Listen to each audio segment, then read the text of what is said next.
అందరికీ నమస్తే అండి. చూస్తున్నారు కదా ఎన్ని పిండి వంటలో చూడగానే నోరూరించేస్తుంది. ఇదివరకైతే కనుక ఏదైనా ఫంక్షన్ అనగానే ఆర్డర్ ఇచ్చేవాళ్ళు. ఇవి మా బంధువుల ఇంట్లో చిన్న ఫంక్షన్కి చేయటం జరిగిందనమాట. ఈసారి అయితే వచ్చిన వాళ్ళకి ఇవ్వటానికి అలాగే స్నాక్ ఐటమ్గా పెట్టడానికి కూడా బాగుండేలాగా రుచిగా తయారు చేయటం జరిగిందనమాట. మంచి క్వాలిటీ ఉన్న వస్తువుల్ని తీసుకొని మంచి నెయ్యి వాడితే కనుక వంటలు చాలా బాగుంటాయి.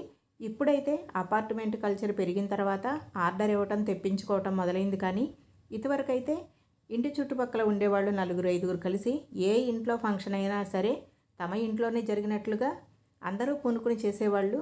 అప్పుడైతే రుచికి రుచిగాను ఉండేవి, అందరూ కలిసి పంచుకుని తినేవాళ్ళు అనమాట. ఇప్పుడు కూడా ఇలాగే ఇక్కడ 4-5 కలిసి చేయటం జరిగిందనమాట. ఎంతో బాగున్నాయి, రుచిగా అనిపించాయి. నాకైతే నా చిన్నప్పటి రోజులు గుర్తుకొచ్చాయి అన్నమాట.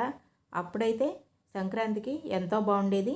ఈ వీడియో నచ్చితే తప్పకుండా లైక్ చేసి సబ్స్క్రైబ్ చేసుకోండి.